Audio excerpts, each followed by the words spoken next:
Jordi, igual mi casita. Bueno, escuartizar, bueno, decapitar, bueno, cometer otra serie de cosas que no quiero ni acordarme de eso para llegar sinceramente a matarlo y más un niño. Desde pequeños sentimos auténtico terror, pavor hacia unos seres a los que denominamos monstruos. Unos seres que nos imaginamos con unas caras repugnantes, retorcidas, unos seres grotescos, que simplemente verlos ya causan el mayor de los miedos. Pues os contaré una cosa, seguramente los monstruos más terribles, los que os tendrían que dar más miedo, no tienen rostros deformes, no son seres repugnantes físicamente, no te das ni cuenta de lo terribles que son, porque muchos de ellos, porque muchos de ellos caminan Me encanta, lo amo, lo amo. entre nosotros, porque están cruzando la esquina, porque trabajan en la panadería a la que cada día vas. Muchos monstruos. Ustedes pueden creer que cuando él era más activo en su canal de Rincón de Giorgio, yo a él me lo ponía para dormir. Paxar se quedaba así como que, ¿qué caso estás viendo y por qué te relajas tanto al ver muerte?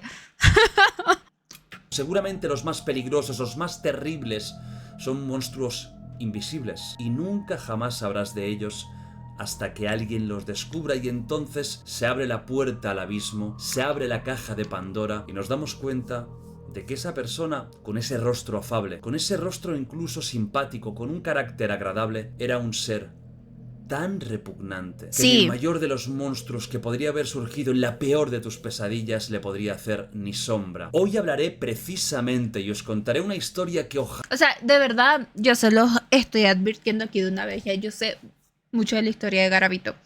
Es fuerte, es fuerte, es fuerte. Y sí, el man sí es un monstruo.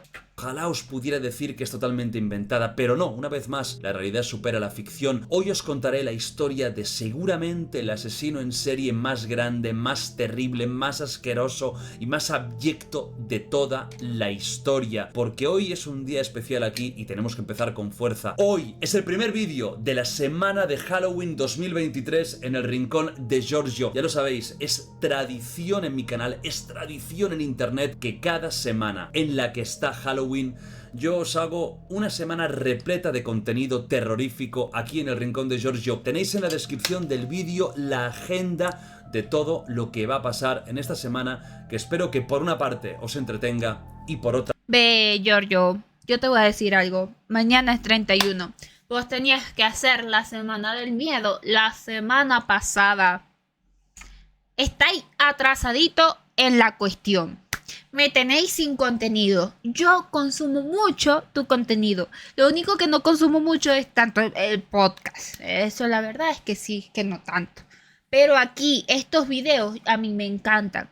Me fascinan. Haceme más, por favor. Estaré aquí en este canal en directo, en un stream que espero que sea terrorífico y espero realmente que lo paséis muy mal. Y una vez puesto en contexto este vídeo dentro de la semana de Halloween 2023, el primero, y comenzamos muy fuerte, vamos a la presentación de lo que vamos a hablar hoy. Luis Alfredo Garavito, conocido mundialmente como La Bestia, si no el peor asesino en serie de toda la historia, está muy cerca de serlo, porque no es que tan solo matara a casi 200 personas que se sepan, yo estoy seguro de Dicen que que hay muchas 300, más, sino dicen que porque 300. se centraba casi exclusivamente en los más pequeños, en niños, a los que abusaba de una forma brutal, a los que torturaba de una manera que no os podéis ni imaginar, de verdad, no os podéis ni imaginar, y finalmente mataba a 200 familias destruidas, atacando lo que es más preciado, el más pequeño, el más puro, ese niño que tiene toda una vida por delante. Hoy toca hablar de un asesino que estaba vivo hasta hace unas semanas y que iba a quedar libre después, repito, de ¿Se haber... murió? Ey, esto sí es nuevo. Esto sí ¿Se murió? No sabía. Pues qué bueno, ¿no? asesinado de forma confesa 200 personas. Vamos a conocer, pues, en detalle la historia real de Luis Alfredo Garavito, La Bestia. Pues eso, Comenzamos. a ver, si se murió, porque no. No he visto TikToks de eso ni nada por el estilo. What the fuck? Qué raro. Ni noticia en Facebook, nada. Pues mira qué raro.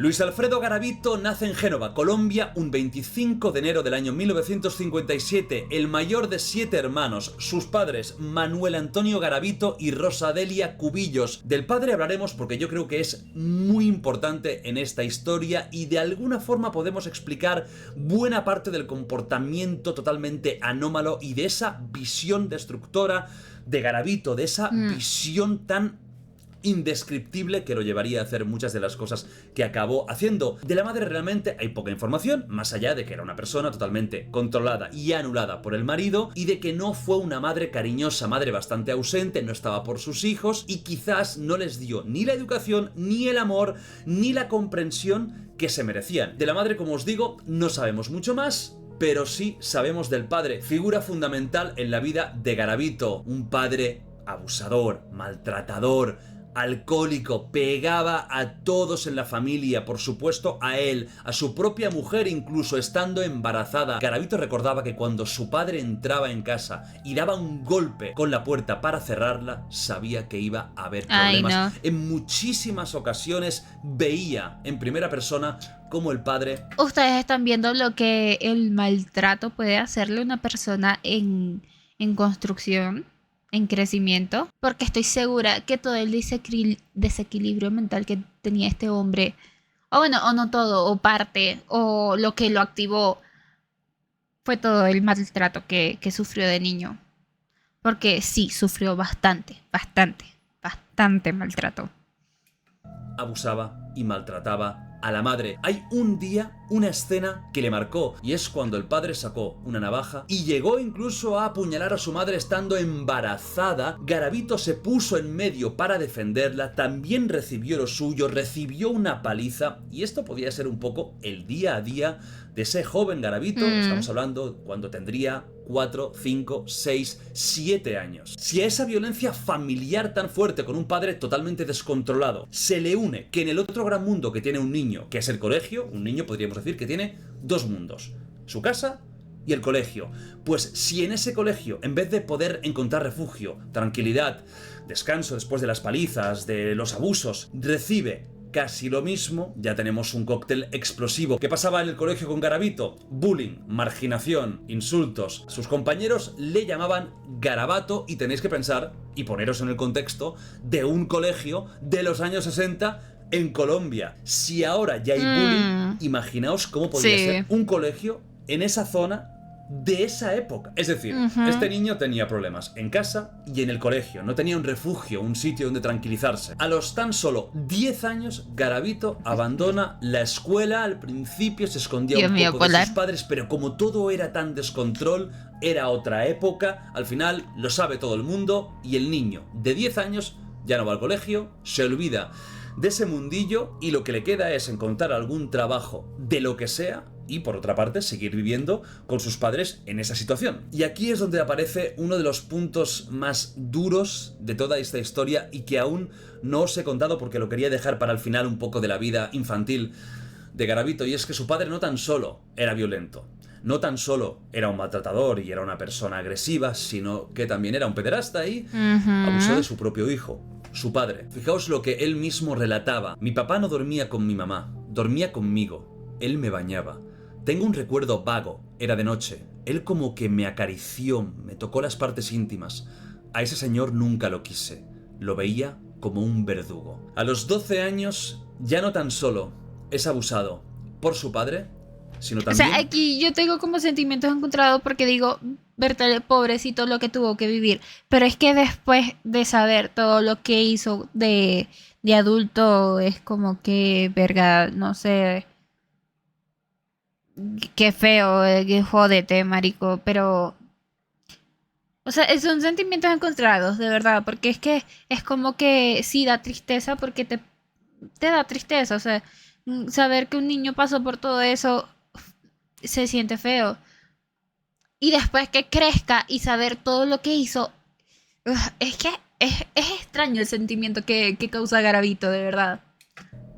Por un amigo de su padre. El amigo del padre era el dueño de una droguería del pueblo y no tan solo abusó de él sexual, sino también de otras formas. Lo torturaba, lo quemaba, le pegaba, le mordía. Era como si fuera su juguete. Se desconoce si entre el padre y el amigo había algún tipo de transacción, cosa que no me extrañaría, es decir, que el padre sacara un rédito económico vendiendo la carne de su hijo. Es que es una barbaridad de historia, ya no tan solo por lo que él hizo, desde luego es injustificable aún con esto, pero es que todo en esta historia es de locos. Estos abusos por parte de este amigo duran 2 años hasta que la familia se muda a Trujillo, pero ahí con 14 años... Pobre niño, de verdad, abusado por el padre, abusado por el amigo, abusado en el colegio. O sea, Garavito de niño, pobrecito, de verdad, pobre hombre. Volvemos a empezar, porque un día que el padre manda a Garavito a comprar en una farmacia, el dueño también acaba abusando de él, cosa que se repetiría en diferentes ocasiones. Tenemos a un niño de tan solo 14 años que lleva años siendo maltratado, pegado y abusado, torturado, cosas que no tendría que pasar ya no ningún ser humano, desde luego ningún niño. El daño en la psique de ese chaval, ya de ese adolescente, estaba totalmente hecho. Desde ese momento, Garavito se empieza a transformar de una víctima a un auténtico verdugo como pocas veces se ha visto en la historia de la humanidad. Sí. Avanzamos un poquito y las cosas se ponen aún más creepy si es posible. Garavito empieza a sentir atracción hacia los hombres, pero también hacia los niños más pequeños que él. Recordamos que tiene unos 14, 15 años. Pero él dice que... o él decía que no era gay. Entonces, no sé.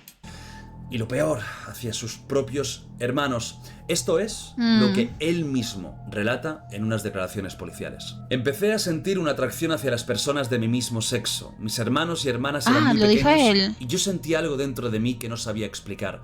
Todos nos fuimos hacia una cama, donde yo insinué que se quitaran la ropa y comencé a acariciarlos. Allí no pasó nada. Ni mis padres se dieron cuenta, ni tal vez mis hermanos se acuerden. Estando durmiendo, cogía a mis hermanos menores y les quitaba la ropa y sin que ellos se enteraran, los acariciaba. Y aquí el monstruo que se estaba creando durante estos últimos tiempos ya nace y aún tiene que explotar, pero ya nace. A los 15 años comienza a entrar en el mundo delictivo. Para sobrevivir tiene que robar, pero también empieza a abusar directamente de niños que se encuentra. Ya estamos hablando de que a nivel sexual se activa y empiezan sus primeros crímenes de esa Colombia, de esa época en la que había mucha pobreza, muchos niños desamparados que no tenían familia, o que si tenían familia era una familia de drogadictos, desestructurada, que no sabían ni dónde estaba su hijo, y ahí era campo de cultivo perfecto, encima en pueblos pequeños, para alguien como ese Garavito de 15 años, ese Garavito delincuente que robaba pero que también abusaba de niños pequeños. A los 15 es pillado abusando de un niño, siempre, esto es importante, siempre de niños, nunca de niñas. No le atraía el sexo femenino. Era siempre de niños. Su padre se entera y su padre, fijaos qué hipocresía tan terrible, su padre entra en cólera. Y no entra en cólera por el hecho de que ha abusado de un niño. Entra en cólera porque es de un niño varón, de un hombre. Le echa de casa por conducta homosexual, no por abusador. Y fijaos si aún es hipócrita. Y es que él mismo había abusado de su hijo, de un niño. Él mismo está echando de casa a una persona por hacer cosas que él ha hecho. El padre de Garavito quizás no llegó a matar a 200 personas, pero desde luego es otro monstruo que tendría que haber estado desde el primer día en una celda, si no ejecutado desde el minuto 1. Sí. Porque estamos hablando de alguien tan horrible que me da hasta asco. Bueno, algo que él no ha explicado es que los amigos del padre, que fueron 2 que abusaron de él, no solamente lo abusaban sexualmente, sino también físicamente con maltrato. O sea, lo quemaban con cigarros, con fuego, los ahorcaba lo ahorcaban o lo maniataban. Pobrecito, de verdad, pobrecito, lo golpeaban. Hubo el segundo que empezó a abusar de él, que le pateaba sus partes íntimas. Feo, feo. De contar cosas de este señor. Garavito es expulsado de la familia y ahí tiene que hacer lo que sea para sobrevivir, y en ese Garavito, que empieza a ser ya un hombre joven, nacen dos grandes vertientes. Esos pensamientos indescriptibles de atracción hacia el niño, sumado, y ahí es donde se complica aún más la cosa, a la violencia. Y es que hasta el momento él lo único que había hecho era un abuso sexual, pero le empezaba a cansar eso y empezaba a necesitar algo más que ahora os contaré. Pero por otro lado, descubre la religión cristiana, el catolicismo, y casi se obsesiona con la Biblia, con las santas escrituras, va a misa, para que veáis lo complejo de este personaje. En él mismo nacía un sentimiento de culpa muy fuerte, es decir, por un lado sabía que lo que hacía estaba mal, era consciente perfectamente del dolor que causaba, y por otro lado se fustigaba, se castigaba con el acto religioso e intentaba de alguna forma compensar sus actos con esa fe tan importante. Garavito se traslada, ya expulsado de la vida familiar, a la ciudad de Armenia, capital del departamento de Quindío. Parece que en este nuevo emplazamiento intenta comenzar una nueva vida más enderezada, más normalizada. Sigue yendo muchísimo a misa y se apunta a Alcohólicos Anónimos, porque no os había comentado que, por supuesto, cuando era un adolescente y después de tener ese caos mental terrible con el padre que le hace lo que le hace, con esos pensamientos y con esos actos, con abusos, con el colegio que lo insultan, expulsado de todos lados, cayó en las drogas y sobre todo en el alcohol, mucho más fácil de conseguir y más barato, y era con 16 años un borracho. Con 17 igual, ya cuando tiene esos 18, 19, 20, cuando está en esta nueva localización, intenta solucionar también esto, intenta solucionar tanto los vicios de la droga como los carnales, y sinceramente no consigue ni el uno ni el otro, porque sigue bebiendo, aún yendo a Alcohólicos Anónimos, y sigue con niños. Muchas noches Garavito, cuando estaba en casa, tenía un pensamiento y tenía un impulso, y necesitaba hacer algo, así que se desplazaba hacia un parque llamado el Parque Valencia. No estoy diciendo nada, es que estoy hipnotizada en sus ojos. Lo siento.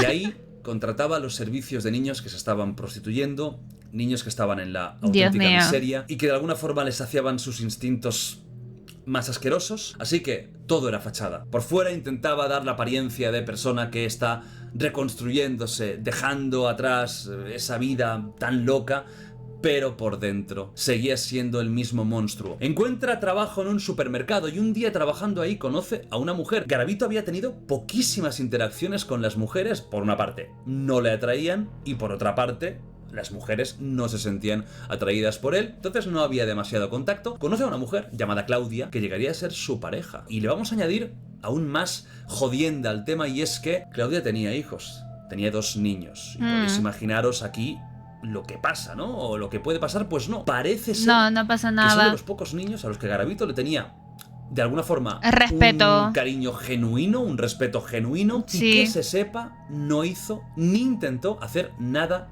con ellos, con los hijos de Claudia, a la que por cierto tampoco nunca tocó, nunca tuvieron relaciones sexuales. Él mismo lo confiesa, de que tenía una impotencia absoluta con ella, no había atracción, no había líbido, porque le seguía gustando lo que le seguía gustando. Entonces era casi algo para aparentar. Repito, ahí estaba construyendo de alguna forma una nueva vida, una vida de apariencias. Y esto es muy importante cuando empiecen los crímenes, y es que Garavito era una persona muy inteligente, peligrosamente inteligente, no por la cultura que tenía, sino por cómo sabía moverse. Maestro del disfraz, maestro del engaño, una persona que podía convencer a niños de ciertas cosas, siendo él un hombre mayor que aparecía. Y el tío era muy listo, era muy espabilado, que si le dabas un dedo, te agarraba hasta el hombro. En este momento es cuando empieza a explotar el monstruo. El monstruo ya se había construido, ya lo teníamos ahí. Un abusador, maltratador. Pero aquí ya empieza la explosión gigantesca, porque él ya no tan solo se saciaba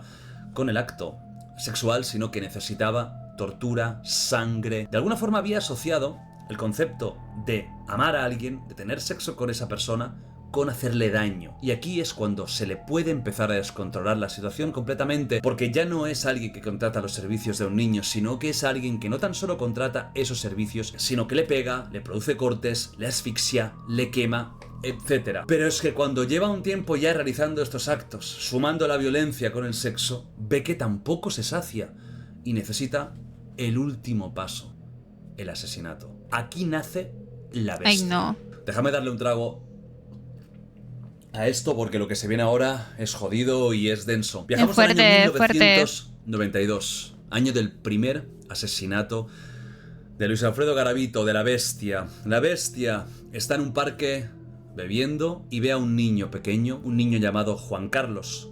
Lo ve, le nace el impulso de abusar. Te veo ahí en la nariz un pelito. ¿Un pelito canoso o será un moco? Ahí se lo veo. Lo rapta y cuando Ahí está. saca el cuchillo y empieza a pasárselo por la cara, recordad que aquí ya necesitaba violencia, ya necesitaba sangre, algo de sangre, ni que fuera una voz en su cabeza, pero no una voz como si fuera una persona con un brote psicótico, otro tipo de voz, quizás una voz más interna, le dice que lo mate porque después de eso van a venir cosas muy buenas. Os voy a leer literalmente lo que dijo A ver. Garavito en una declaración. Me transporté a mi infancia y sentí mucho odio, mas los niños que yo llevaba nunca antes los mataba, y es allí donde cojo a este menor, empiezo a tasajearlo con una cuchilla y se apodera de mí algo extraño que me decía: mate, que con matar ya venga muchas cosas. Fue así como yo procedí a matarlo. Así fue mi primera muerte. Esto despierta en Garavito algo que ojalá nunca hubiera despertado, y era una ansia terrible de matar. Para que entendáis la magnitud de este personaje, desde este año 92 que empieza a matar, hasta el 99 en el que al final consiguen pillarlo, mata a casi 200 niños. Los datos son aquí un poco borrosos porque hay datos de 170, de más de 200, de 100. También a veces cambian mucho sus propias declaraciones. Él tiene épocas que no recuerda demasiado o que tiene confusiones. No se han encontrado, por supuesto, todos los cadáveres. Hay gente que dice que podríamos estar hablando de 300, de 400. No se sabe. Pero no se sabe, más o menos el consenso es que estaríamos cerca a los 200. Pues imaginaos, en esos 7 años aproximadamente mata a 200 niños, pero es que no tan solo eso. Ya en los años anteriores se calcula que podría haber estado no matando, pero sí violando a un niño por mes. Es que es, de verdad, un monstruo como yo creo que jamás he hablado aquí en este canal. Y aquí he hablado de gente como Jeffrey Dahmer, como Richard Ramírez. Pero sinceramente, lo que este tío llegó a hacer es incomparable. Por suerte, porque solo hay uno. De verdad que cuando más investigaba, más sorprendido me sentía. Su nivel de maldad supera todos los récords. Cuando empieza a matar, como digo, se despierta en él algo inexplicable, inenarrable. Ya no tan solo necesita tener actos con esos chavales, sino que también necesita hacerles de todo. Y estoy hablando de todo, desde abrirlos en canal, necrofilia, diferentes tipos de torturas, en algunos casos muy largas. Estoy hablando de torturas que duraban horas 12 y horas, horas. pequeños a los que les iba cortando partes, dedos. En muchos casos los acababa decapitando. Se quedaba horas con esos cadáveres, llegando incluso ya en una etapa más posterior, porque fue evolucionando, digamos, como monstruo, en los que practicaba incluso rituales satánicos con los cuerpos. Sí. O sea, ya llegó al satanismo, recordemos, una persona Era que cristiano. luego se fustigaba y se pegaba en una iglesia. Esa ambivalencia que es alucinante, ¿no? Y su locura ya no tan solo era con esa tortura y con el asesinato, sino también en ciertos fetiches, como por ejemplo una libretita, un cuaderno azul que tenía, en el que algunos dicen que apuntaba los nombres, pero él mismo dijo que apuntaba sino más bien fechas y direcciones de dónde había hecho lo que había hecho. Coleccionaba fotos de los niños, sobre todo carnets de colegio, los dedos de los pies, porque ahora contaré que la mayoría de los niños a los que raptaba y luego mataba no eran niños escolarizados, sino que eran niños que estaban en la más absoluta pobreza. Regresaba a las escenas donde había secuestrado al niño o donde los había matado, pero no hacía nada más que estar allí,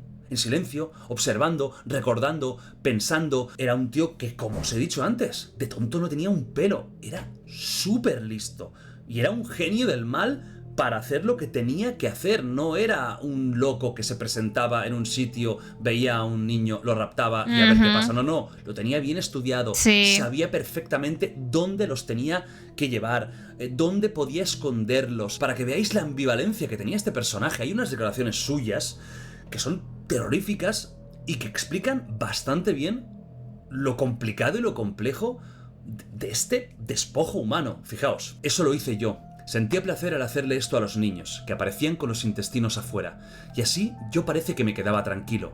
Claro que pensaba, ese placer fue a costa del dolor de todos estos angelitos. Como digo yo, lo titularía El silencio de los inocentes. Estando matando niños, me vi esa película como 5 veces. El tío se sentía identificado con alguien como el puto Aníbal Lecter del Silencio de los Corderos con lo que estaba haciendo. Aníbal Lecter era alguien muy jodido, pero creo que se queda a la altura del betún si lo comparamos con lo que llegaba a hacer Garavito. En todo caso, Aníbal Lecter en la ficción tendría que haber dicho que se veía reflejado en algo de Garavito y no al revés, porque desde luego uno era mucho peor que el otro. ¿Cómo era el modus operandi de Garavito? Para empezar, era un maestro del disfraz. Sombreros, pelucas, gafas, barbas, mostachos. Podía pasar por 20 personas diferentes en un simple mes para conseguir sus víctimas. Luego estaba su simpatía natural y su físico poco impresionante. Es decir, no era alguien que tuvieras y que llamaba la tenía atención, una voz ¿no? muy bonita, tenía una forma de hablar pausada, tranquila, que daba confianza, y esto lo podemos ver, por ejemplo, en la entrevista que George Istiaga hizo con Garavito, entrevista maravillosa que yo os recomiendo que veáis, y que luego hablaré de esta entrevista porque me gustaría hacer algo con ella, pero bueno, os voy a pedir también un poco a vosotros opinión, ¿no? Conocía muchos sitios, bosques, claros apartados, arroyos donde nunca había nadie. El tío tenía toda una infraestructura de sitios donde ir, completamente apartados, completamente vacíos, que es lo que nos choca quizás a muchos, pero también muchos vivimos en ciudades o en núcleos urbanos, por lo que no estamos acostumbrados a sitios densos de vegetación o sitios en los que hay una cabaña a 20 kilómetros de la siguiente. Pero Colombia tiene muchas zonas así, y el tío investigaba, y el tío miraba, y el tío no era un impulsivo que de primeras ya atacaba, sino que tenía hecha su estrategia para que no lo pillaran. Además, de vez en cuando hablaba con los de Alcohólicos Anónimos, hablaba con psiquiatras, se hacía la víctima. Cuando había sospechas sabía perfectamente engañar y que no pasara nada y que dijeran este tipo es incapaz de hacer daño a nadie. Pero incluso alguien tan estratégico como él a veces cometía errores. Por ejemplo, un día estaba bebiendo su aperitivo favorito, que era el aperitivo de la corte, vio a un niño, lo engañó y lo llevó pues a una zona más o menos apartada, y cuando quería empezar a hacer maldades olía algo raro, muy mal, muy fuerte. Pues resulta que en ese mismo sitio ya había matado a varios niños y estaban ahí sus cadáveres. Y no se había dado cuenta o no se había acordado de que en esa zona ya había ido más de una vez y que ese mal olor eran los cadáveres, que seguramente no estarían enterrados a mucha profundidad. De hecho, uno de los olores más fuertes que existen y más desagradables es el olor a descomposición humana. Es un olor que las personas que por desgracia han tenido que vivir situaciones en las que lo han tenido cerca, todo el mundo dice que es horrible, que dan arcadas y que las primeras veces es muy jodido de aguantar. Pues me Garavito imagino. empezó a notar ese olor porque era una zona en la que ya había llevado a gente. Es que mataba mucho. Es que su nivel de asesino en serie casi nunca se ha visto. La gran mayoría de crímenes de Garavito fueron en Colombia, aunque él mismo ha reconocido que también actuó en Ecuador y en Venezuela, y no sabemos si en algún otro país, pero que él haya reconocido Colombia, Ecuador y Venezuela. ¿Cuál era el perfil de las víctimas de Garavito? Pues eran niños, todos Eso sí varones, no lo sabía. de entre unos 6 y 13 años aproximadamente, que fueran agraciados físicamente, y muchos de ellos eran muy pobres, huérfanos, campesinos, gente sin recursos, niños que se encontraban por la calle que no tenían papás o cuyos padres tenían una situación muy complicada, niños a los que podía comprar, no tan solo... Ya, es que esto es muy como difícil de no sé, de decir algo o así, porque es que siento que me está mirando a los ojos. Entonces, como yo lo estoy viendo, estoy así. Ajá, sí. O sea, él me está contando la historia a mí y yo no tengo nada que decir. A nivel de prostitución, sino también a nivel de, oye, si te doy esto, te voy a enseñar algo que te puedo comprar, vender. Les metía... Bueno, tal vez es porque como me gusta tanto, como él cuenta las historias, también estoy así como cuando veo las películas, estoy concentrada, full concentrada. Es que sí me gusta mucho como él narra, como él cuenta las historias, me encanta, me encanta.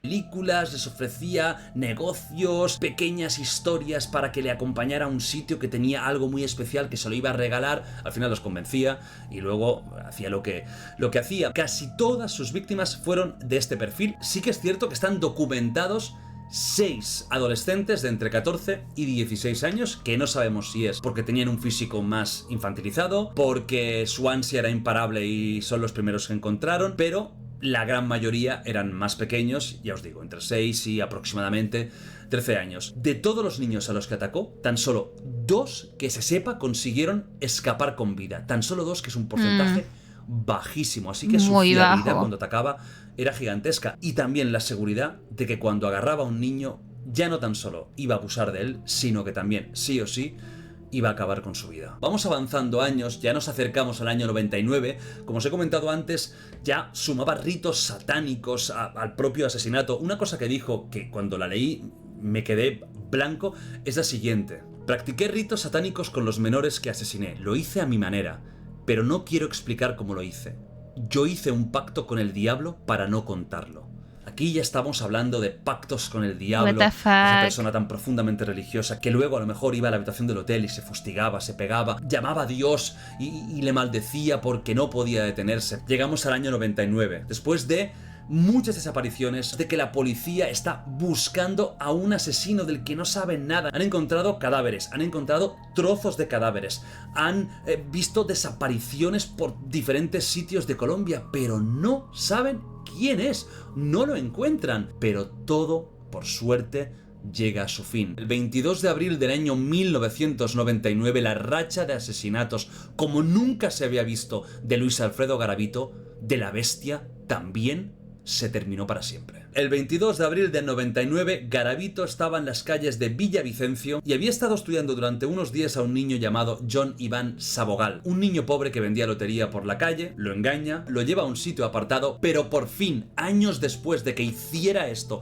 sin que nadie se percatara, aquí una persona escuchó algo. El niño empieza a gritar, a pedir auxilio, ayuda, que alguien le quiere atacar, que le quiere hacer daño, que a saber lo que le quiere hacer.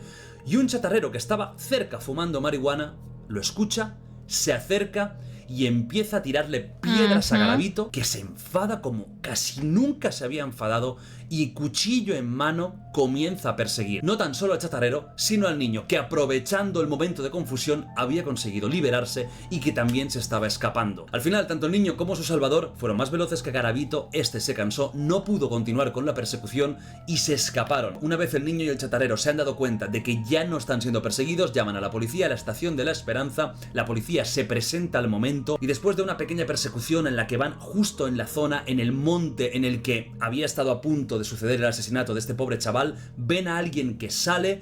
Ese alguien se identifica con un nombre que por supuesto no es Luis Alfredo Garavito, porque además de cambiarse la apariencia tenía decenas, cientos de nombres falsos.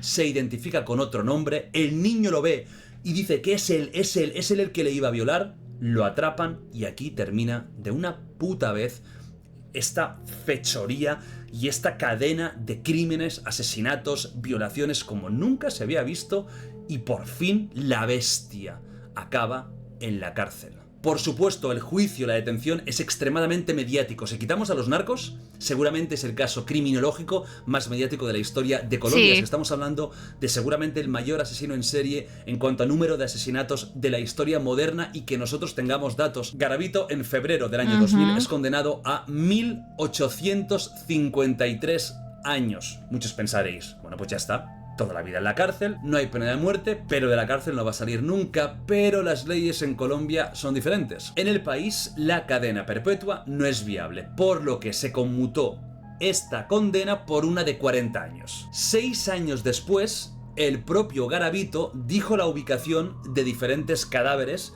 de algunos de sus asesinatos, por lo que le rebajaron aún más la condena y se la dejaron en tan solo 24 años. ¿Qué significa esto? Que en el año, y esto no es broma, en el año 2025, Garavito, si no hubiera fallecido hace unas semanas, habría salido a la calle. No tengo dudas de que hubiera durado 1 minuto y medio y Sí. le hubieran pegado 5 tiros, pero Sí, me parece tan la verdad es que sí. increíble, tan surrealista, que una persona así acabe teniendo una condena tan solo de 24 años, que, sinceramente, las leyes en estos casos extremos en Colombia se tienen que adecuar y cambiar. O sea, esto no puede ser. Es un insulto a las familias, a los niños, es un insulto al comportamiento social adecuado, es un insulto a la nobleza de las personas, es un insulto a todo lo que es una sociedad avanzada. No puede ser que una persona que ha matado a 200 niños, haciendo lo que hizo, tenga una condena de 24 De 24 años. años.